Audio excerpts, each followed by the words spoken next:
What up, guys? Welcome to the Son of Wanda, and the first episode of Mandalorian Season 3 is here, so let's conversationalize.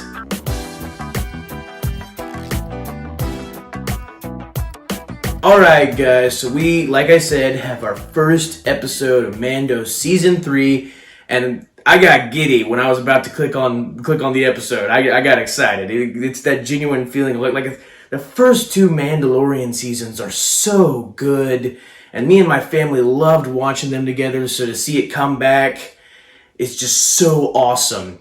And I think also some of the excitement I think for Mando Season 3 has dwindled because of the state of Star Wars in general. A lot of people didn't like Obi-Wan Kenobi. A lot of people didn't like Book of Boba Fett. I feel like I have more of a positive outlook on both of those shows myself, but a lot of people didn't like those shows, and so I feel like the excitement has kind of been negated a bit for the Season 3 of Mandalorian, especially with some of the stuff that Book of Boba Fett did in its show by reuniting Grogu and Mando. A lot of people felt like they did it too early. But honestly, I feel like what people forgot is that the last season of this specific show ended on Luke Skywalker cameo going to save Grogu. And there's no universe where that's not awesome. I don't care what anybody says, there's no universe where that's not awesome. And so continuing that story in this series is nuts. Even when, Book of Boba Fett being like a thing in the middle to explain how Grogu went away and then got back. Still, all things considered, I think it's still awesome to just end on that high note and then accept the stuff that was good about Book of Boba Fett, then ride that into the beginning of this series. So, what do I think of this episode?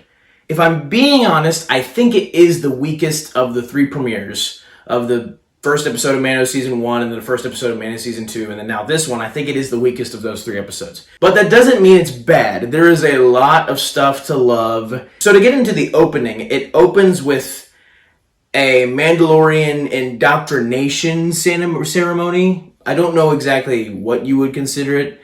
They're basically welcoming a new member of their clan, a child, and it opens with the armorer girl forging a new helmet for this child who's going to be inducted into their clan. Then a giant sea monster attacks and starts eating a bunch of Mandalorians. And then, just when you think like the sea monster might be prevailing against these Mandalorians, Mandalorian comes and saves them in his new N1 starfighter that he got in Book of Boba Fett. And I gotta be honest, guys, that might be my favorite ship in Star Wars, his specific one. That is the coolest ship and is the coolest idea ever to give him that ship for his own personal use. Make it distinct to him and give it that distinct metallic look, unlike the yellow ones of the previous, like in Phantom Menace and N1 starfighters. That is just awesome. But he saves the Mandalorians. And Mando basically has the same conversation that he had with the armorer in Book of Boba Fett when he revealed to the armorer that he had removed his helmet of his own free will. And she said the only way he could redeem himself and become a part of their clan again was to go to Mandalore and bathe in the waters under the mines of Mandalore. Sounds kind of Lord of the Rings-ish, but okay then. So they basically have that same discussion, but a little bit more added to it. The armorer believes that Mandalore is destroyed, and that the mines are destroyed, and you can't redeem yourself. Mando apparently found this ancient text that he got off some Jawas. He said that the Jawas got this text from a traveler who got it from Mandalore, and apparently it was said that Mandalore, the planet itself, was poisoned, so you couldn't go there lest you die. But this traveler proved that you can go there. So, at least that's what he proved to Mando anyway, when he got the text. And so he basically says, if I go there, bathe in the waters, give you proof that I did, come back, will you redeem me? Or basically, will you let me into your clan again? And she says, this is the way. So that means yes. And I liked that response, this is the way. I love that catchphrase so much. But then Mando and Grogu depart, and this is probably the part that I freaked out most in the entire episode.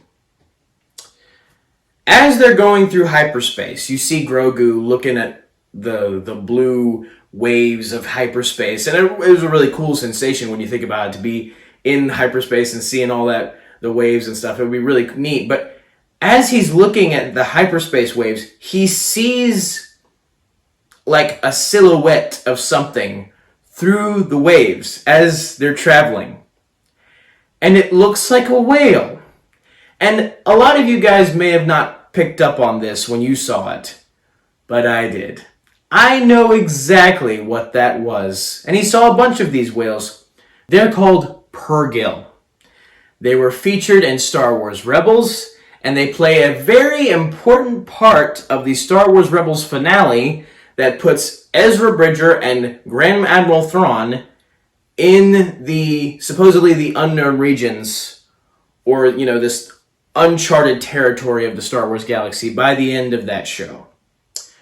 So that's what that was, and when I saw that, I freaked out, because to me that was not only a purrgil sighting in live action, acknowledging them in live action, which is awesome, from Star Wars Rebels, and I love that show, you guys know that, but it was also an allusion to maybe some stuff that could be coming up in Ahsoka, which also will be coming out later this year, and maybe a hint at some things we'll see. Maybe we'll see some purrgil, maybe their appearance in this Mandalorian episode alludes to like maybe Ezra is around, like it gives that vibe of like we're alluding to something more with the purrgil. And so just seeing them made me freak out so much, because they are such an important part of Star Wars Rebels by the end of it. But Mando ends up heading to Navarro to see Greef Karga about acquiring the parts of IG-11, the droid that sacrificed his life at the end of Mando Season 1 to save Grogu and Mando. And you see Navarro, and it's changed completely from what it was. Now it's like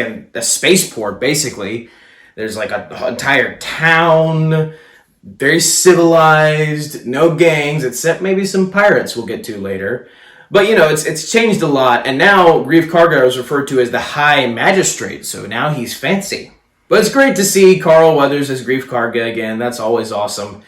But Mando tries to put back together IG-11, and it doesn't go so well. IG-11 kind of reverts back to his previous programming, where he was going to try to destroy Grogu. Of course, Mando saves Grogu, but bottom line, there's this one specific part that he needs to repair the droid. I believe it's his memory card. He takes it to the same aliens that were in Rise of Skywalker, Babu Frick, the alien Babu Frick. And I'm not a fan of any sequel trilogy Easter eggs, but it's still, it's funny when it's in the Mandalorian context, I guess, to see them all bicker with each other. Even Grogu starts to hug one of the Babu Frick species. It might have been Babu Frick himself, but that was really cute and fun. But Mando needs a memory card, so he tells Greef Karga that he's gonna go try to find one off-world. And he says that basically the whole reason he needs IG-11 is IG-11 is the only droid that Mando trusts, which makes sense because he hated droids in the first season, and he ended up having to warm up to IG-11 when IG-11 proved that he would sacrifice his life to protect the child. But IG-11, bottom line, is the only one Mando trusts the only droid he trusts to help him navigate around Mandalore when he gets there to find the mines under Mandalore's surface. And it's funny that he needs a droid to do that, because to me, being a Mandalorian himself, he probably would have learned something about Mandalore. He could probably find a pirate. It seems like kind of going too far out of his way to accomplish this specific goal. I feel like this is kind of them trying to find a way to draw out the story more. Because honestly, him leaving and then not going to Mandalore first, that already kind of didn't make sense to me. That he would need to go anywhere else but Mandalore. I mean, he's got his mission. It's dead set. There's really nothing else that he really needed to do, at least not to me. So they may find a way to make a lot more sense and do a lot more for the story. But as of now, it seems like kind of a waste of time. I get that IG-11 was his friend, but maybe we should be focusing more on the mission and, redeeming ourselves from taking off our helmet. He also has an encounter with some pirates, or Greef Karga has an encounter with some pirates who are trying to unlawfully get inside this school, which was once a bar, so they can have a drink there. Kind of weird conflict, but they're pirates, so they're always trying to cause trouble. So Mando and Greef end up having to shoot 4 of them, which was awesome. It was like a Western draw. Greef shoots the main pirate's hand. The main pirate's, the leader of these guys is named Vane, this specific group.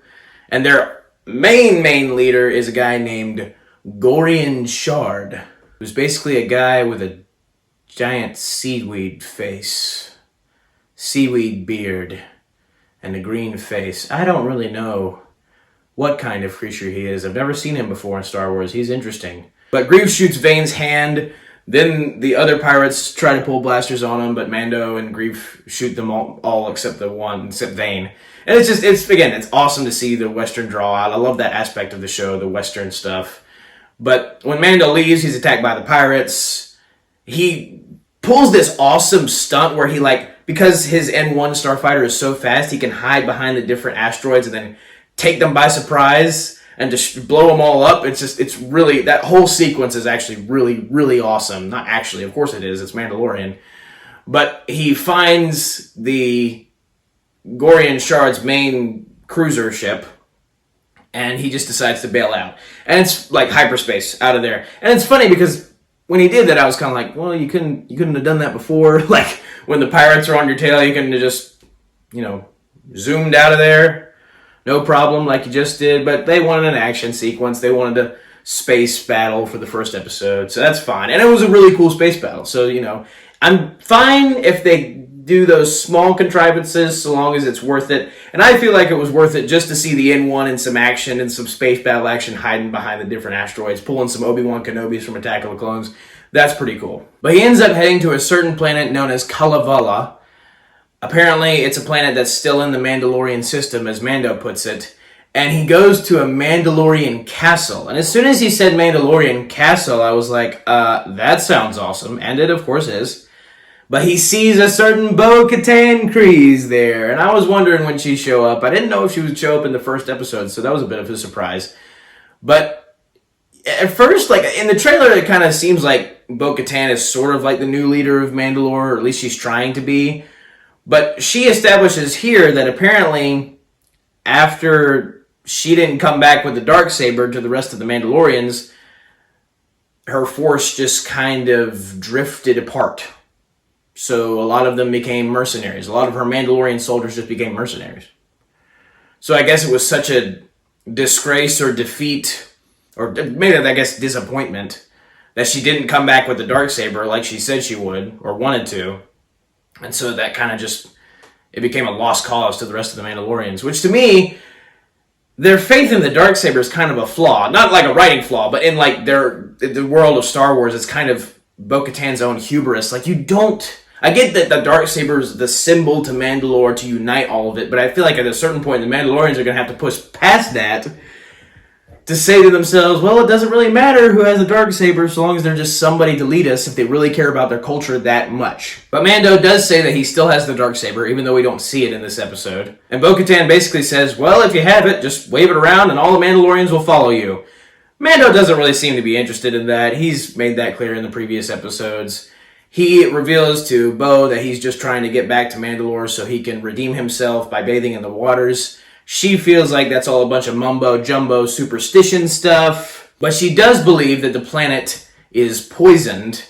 And Mando didn't think she believed that there was a curse, as he puts it. But so he's like, make up your mind. But I guess she does believe that there is definitely there's some darkness on Mandalore that would prevent anyone from going there. I don't know if it's spiritual darkness or just more the darkness of the poison that has ravaged Mandalore, whatever that poison is. I assume the Empire did not want any Mandalorians going back after the revolt that happened in Star Wars Rebels during the Mandalorian Purge, when they just decided to finally end it with the Mandalorians. And basically, by the end of the conversation, Mando just tells Bo-Katan that he will go to Mandalore and discover whether or not, officially see if the planet is poisoned or not, whether the rumors are true or not. And so that's kind of the mission as it stands now. I have a feeling, actually I know for a fact, that it's going to get way more elaborate to fit some more stuff in. And I'm hoping they can do it in a natural way and not a way that just feels like, oh, well, this is a very simple story that you're trying to stretch out across 8 episodes. I'm hoping that's not how it feels. Dave and John are awesome at what they do. They could not have done better with the first 2 Mando seasons, so I trust them for this one. Yes, there were a few contrivances, but again, if you can make it worth it, then that's fine. But that's basically the end of the episode. Again, not a lot going on here as far as a Mando episode is concerned. Pretty straightforward. But I still liked it. I still enjoyed it. And I think it's a good setup for the future stuff that is going to happen. So I'm excited. Thank you guys for watching. Have a very blessed day. May the Lord be with you. May the Force be with you. Goodbye. And that's a wrap. But the ending of this episode is him going to a certain planet known as, I don't know. Let's find out.